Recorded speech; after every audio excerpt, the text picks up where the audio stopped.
Trump Putin বৈঠক আপাতত হচ্ছে না, ফলে অনিশ্চয়তায় ইউক্রেন যুদ্ধবিরতির ভবিষ্যৎ।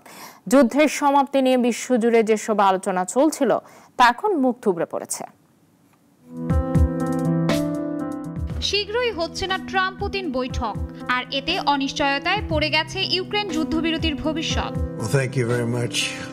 বুধবার আল জাজিরার এক প্রতিবেদনে জানানো হয়েছে, যুক্তরাষ্ট্র ও রাশিয়া উভয় পক্ষই স্পষ্ট করে বলেছে, দুই দেশের প্রভাবশালী নেতা ডোনাল্ড ট্রাম্প ও ভ্লাদিমির পুতিনের মধ্যে যুদ্ধবিরতি নিয়ে এখনই কোনো বৈঠকের পরিকল্পনা নেই।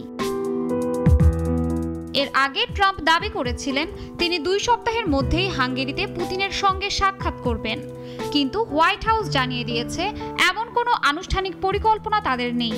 একই বার্তা এসেছে ক্রেমলিন থেকেও। রাশিয়ার মতে এমন উচ্চ পর্যায়ের বৈঠকের প্রস্তুতিতে সময় লাগে। মূল সমস্যা যুদ্ধবিরতির শর্ত নিয়ে। রাশিয়া চাইছে ইউক্রেনের দনবাস অঞ্চল পুরোপুরি নিজেদের নিয়ন্ত্রণে রাখতে, কিন্তু ট্রাম্পের অবস্থান সেই দাবির সঙ্গে মেলে না।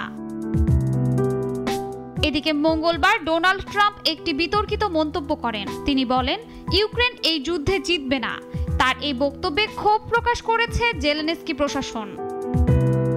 বিশ্লেষকরা বলছেন, আলোচনার স্থবিরতা ও বৈঠকের অনিশ্চয়তা যুদ্ধবিরতির সম্ভাবনাকে আরো দুর্বল করে তুলেছে।